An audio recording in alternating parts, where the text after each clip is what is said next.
everyone and welcome back to the Colour Cave where we like to play with art stuff. My name is Jem and today we are going to be doing something a little bit different. I have here a book that's been gifted to me by one of you cavers, and this has come from Kate, who stays in the southeast of England, and this is a very unique book and it's not what I would describe as a traditional colouring book. What I'm going to do is a great exercise in colour recognition and colour mixing, and it's something that I personally can definitely do with practicing. So this book is Claude Monet, Make Your Own Art Masterpiece, and this is by Flame Tree Publishing. It's quite unique and I'll open it up and just show you why. Inside we have line work reproductions of some of Claude Monet's paintings, and off to the side they give you an idea of a little inkling of what the painting should look like, and then information about the painting underneath. So basically you can take this line work and you can put your own twist on it, or you can try and replicate the original painting. So you've got lots of options and there's lots of variety as well. There's a little bit at the start about Monet himself as well. Tells you about him here, but it also gives you suggestions of some of the colour palettes here.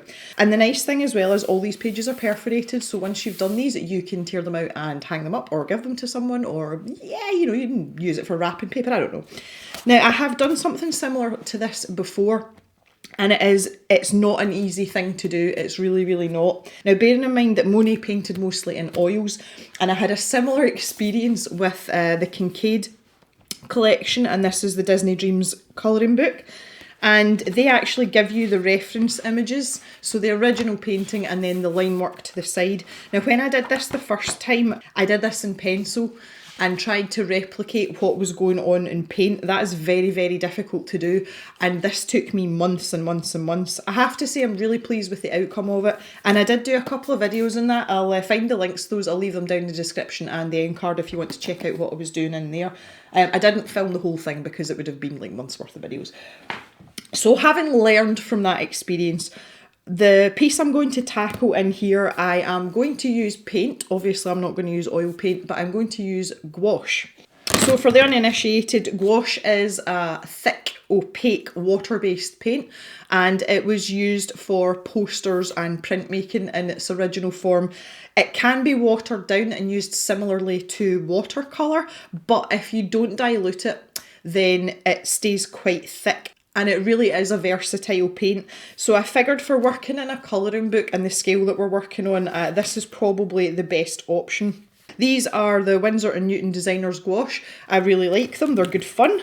They come in lots of nice colours, but we are going to have to do a lot of mixing. So I am not overly familiar with Monet's work. I do know a few of his paintings, but I have selected the Water Lily Pond. There's lots of green in it, which I like. And I've also printed off a reference photo of the original artwork. So we've got line work here. This is kind of what we're aiming for.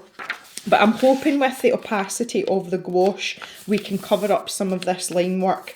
And it might not disappear completely, but definitely help us along and make it look pretty good. So as I said, this is a really good exercise in colour recognition, colour mixing, and observation as well. So I'm not going to replicate it directly, that's probably going to be impossible, but I'm going to do my best. But the other thing with Monet as well, he used his paint strokes quite expressively, so I'm having to pay attention to that. I do have a digital image of this just off to the side as well, and it's good because I can zoom in a little bit. Obviously this is just printed on like printer paper, so I'll be able to see the brush strokes better on the digital version, so that should help me along a little bit as well. Something like this can be quite daunting, it can be quite intimidating, especially when you're look at all these lines and everything there and you think, oh my goodness. And what I've found helps me is just to focus on a tiny section at a time. So just to aid me in that, I have got just a regular graphite pencil here, and looking at the original image, I want to start on the right hand side because I'm left-handed. Obviously if you're right-handed you would go the opposite way, but when studying the actual picture here, there's quite a distinct point here where there's darker foliage down this edge, and then there's this plant that sort of sticks out and the bridge kind of cuts it off there. So that tiny little square there is going to be my starting point, because I want to ease myself in gently until I sort of figure out what kind of colour mixes I need. So very lightly, just in graphite, I'm just going to draw that line down there, and I'm literally going to work on this tiny little sliver to start with. Once I've got a feel for some of the colours that we're using and I'm familiar with what I've mixed, so the likes of these darker colours round here, that's going to be used further along. So it's just a case of making a start and, you know, building up a little bit of confidence with the colours that you're using and also with your brush strokes, especially in this case. When I'm looking here, I can see there's paler greens that have been mixed with a little bit of yellow and white down in this part here. But there's also darker greens that look as if they've had maybe like a purple or a blue mixed in with them. And obviously we've got this selection of blues around here. But see, I'll start with the green. So I'm going to grab all my green gouaches. So this is my mixing brush. This is a little craft brush from Faber-Castell. I've got quite a few of them. You don't need anything special for that. I just like to have a separate brush because it means less washing and messing about, basically. So I'm going to start with sap green because that would likely be a colour that Mr. Monet had access to back in 1899. I'm going to try a bit of olive green beside it as well. I think I'm barking up the wrong tree with that. Okay, so I'm going to use this sap green. So I've just dampened my brush. I'm using one of the Sea White synthetic paint brushes in a size 6. I do sell these in the stash shop. I really like these brushes.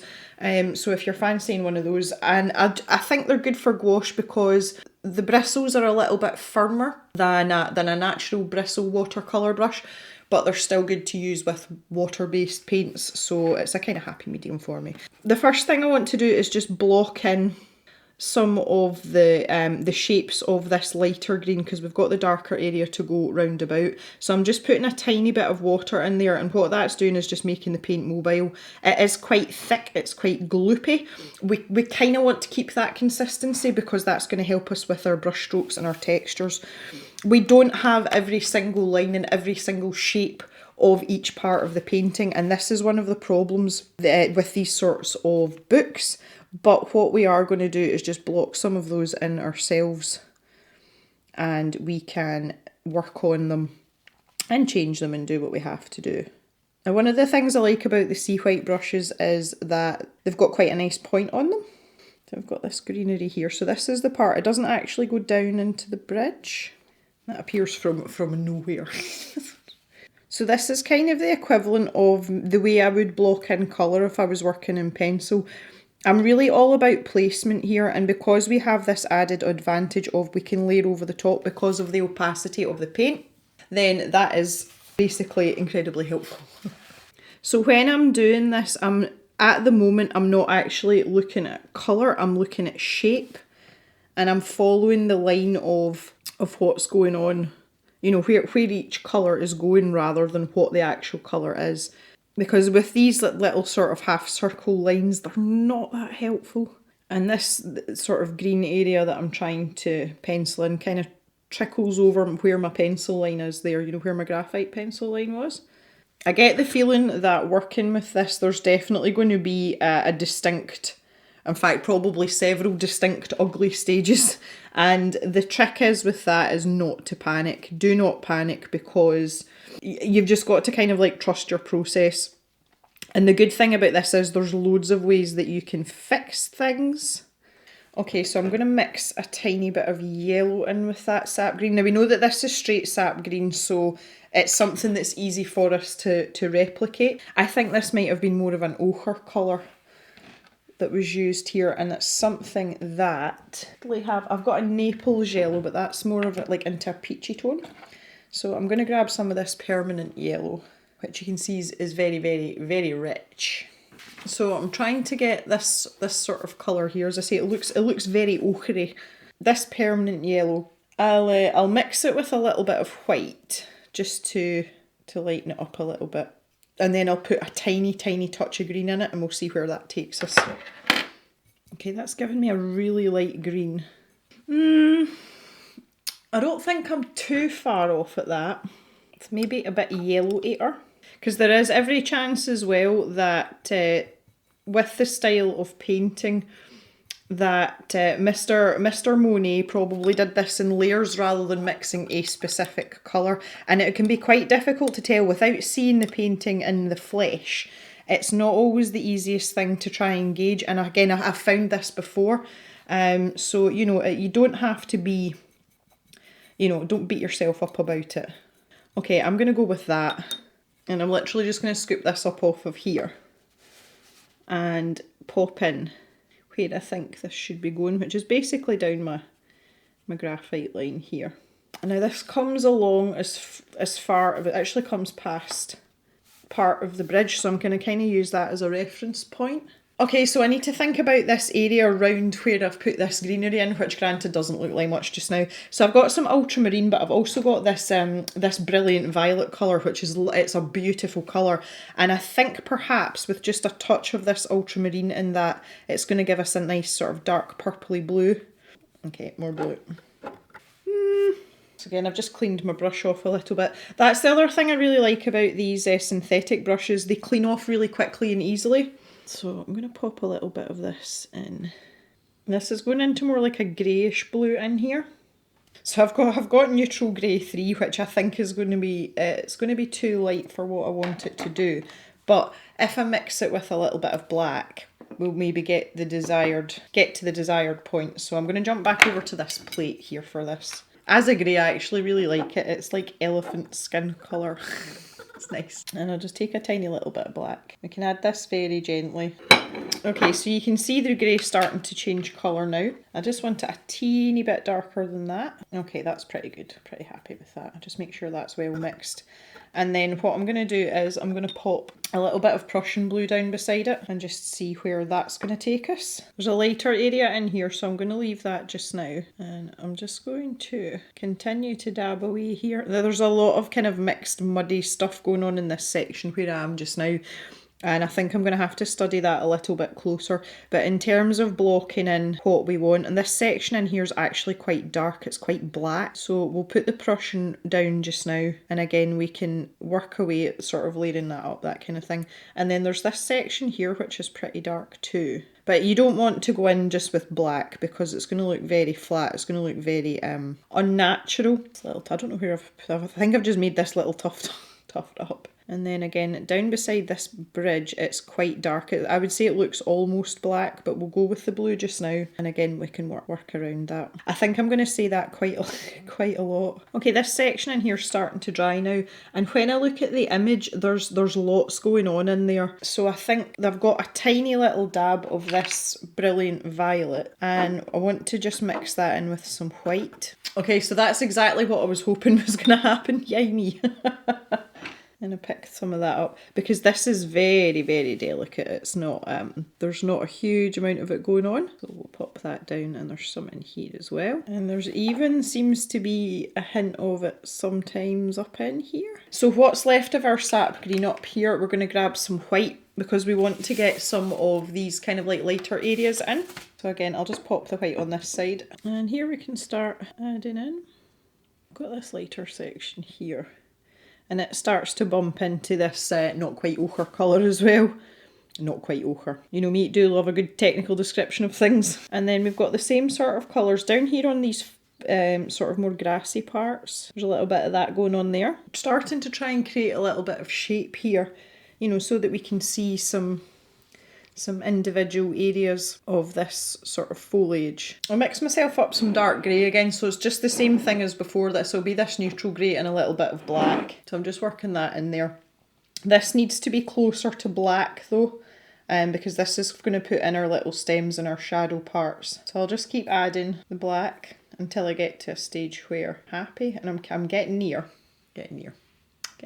Okay, that's pretty good. So it's like a soft black, or like maybe a charcoal black you would want to call that. I'm not sure. You guys can let me know what you think in the comments. So just going to dip into that. And this seems to be sort of just parts that are punctuated. And I'm assuming it's supposed to depict maybe some branches and some shadow. So if you're going to do something like this, I mean, it's really up to yourself how far you want to take it and how accurate I suppose you want to be with these kind of things. For me, I think if I get the kind of like the general feel, then I'm a little bit happier than like painstakingly going through every inch of the picture trying to replicate things, because that's really what I'm doing here. Is this is an exercise for me rather than trying to completely replicate everything that's going on here. But it's up to you how you want to interpret this kind of exercise. It's certainly not for the faint-hearted. I think that's definitely safe to say. Now, the reason that this is a helpful exercise, because some people will be like, what the hell are you doing, Jem? It really forces you to observe, and that's something that's really helpful for drawing in general. And, you know, for sort of that memory bank of information when we go to draw or paint something for the first time. That's very, very valuable to have. So in doing this, what we're really doing is we are practicing that sort of observational part of ourselves, but it's not attached to something that we would perhaps normally draw. I mean, obviously, especially with Monet, he was very, very dauby, wasn't he? Like, just like to dab at things.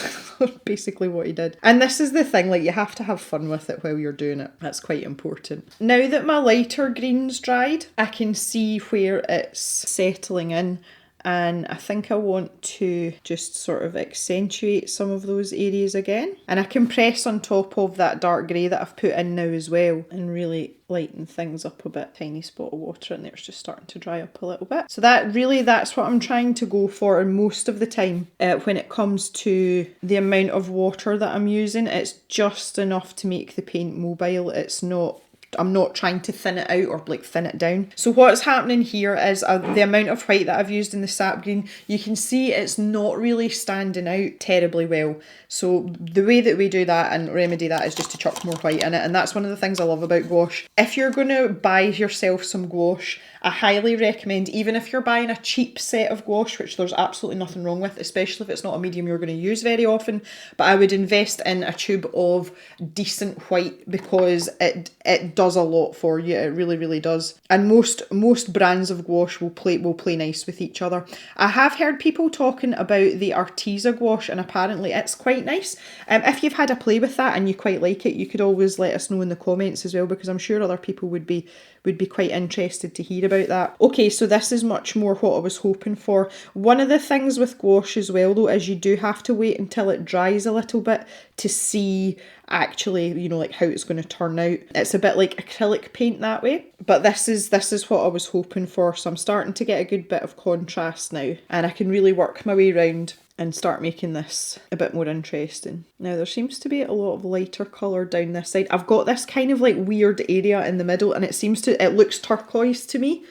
And I think it might just be the fact that Mr. Monet has layered up so much paint that it's kind of, you know, got a bit of a mind of its own. And that's fine too. So that's a place where, you know, you can interpret that however you like. Now, just while I'm here as well, there's this first part of the bridge, and I think it's mostly white, but it has got some very pale green, and that might just be a mossy appearance, or it could be a reflection, you know, and it's making the bridge look that colour. So while I'm here, I find this difficult to gauge what line belongs to what. So I'm just going to pop that in there just now. And there's the blue patch that I can see in this line here.